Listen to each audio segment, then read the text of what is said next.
Cabinet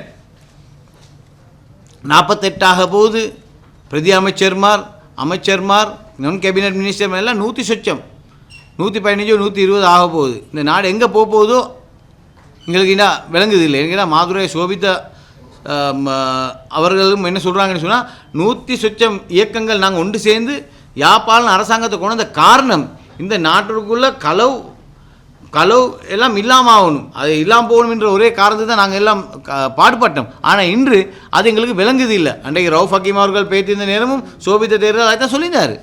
எங்களுக்கு இந்த அரசாங்கம் எங்கே போகிறேன்னு எனக்கிட்டே சொன்னார்.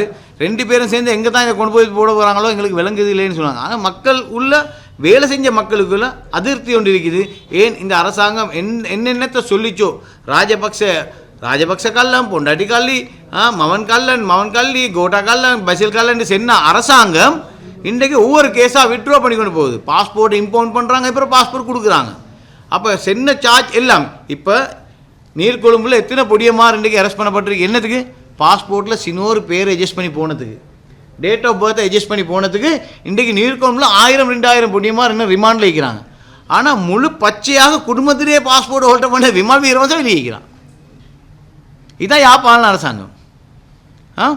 அப்போ இதெல்லாம் நாங்கள் பேசினோம், ஸ்டேஜில் பேசினோம், நாங்கள் டிவி டிபேட்டில் பேசினோம். விமல் வீரன்ஸ் அப்படி களவாண்டிருக்கான், விமல் வீரன்ஸ் மினிஸ்ட்ரியில் இப்படி களவாண்டான், உதயகம்மம்பில் அப்படி செஞ்சான், எல்லாம் நாங்கள் சொல்கிறோம். ஆனால் இது ஒரு சார்ஜும் எஃப்சிஐடின்னு கூட ஒன்று போட்டிங்க, பிரைபரி கூட பிரதம மந்திரி போயிட்டு வராரு. ஆனால் ஒன்று மூவ் ஆகுது இல்லை.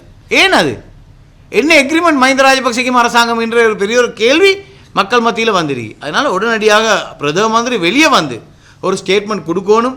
இந்த எவன்கார்ட் கேஸை நாங்கள் இந்த காரணத்துக்கு தான் விட்ரோ பண்ணினோம், என்ன காரணம்ன்றதை மக்கள் அறியணும். ஏன்னா அமைச்சர்மார் இப்போ இந்த கேபினெட்டில் இருக்கிற அமைச்சர்மாரே தான் பாஸ்போர்ட்டை ரிலீஸ் பண்ணி கொடுத்தா எவன்கார்ட் சொந்தக்காரனுக்கு வெளியே போகிறதுக்கு. அதே மாதிரி இந்த அரசாங்கத்தில் இருக்கிற அமைச்சர் தான் கேஸுக்கு எப்பியர் ஆகினார். இப்போ பூசா வந்த அமைச்சர் அவர் தான் கேஸுக்கு எப்பியர் ஆகினார். அப்போ எவன்கார்டுக்கும் இந்த அரசாங்கத்துக்கும் இந்த கேபினெட்டுக்கும் ஒரு சம்பந்தம் இருக்குது.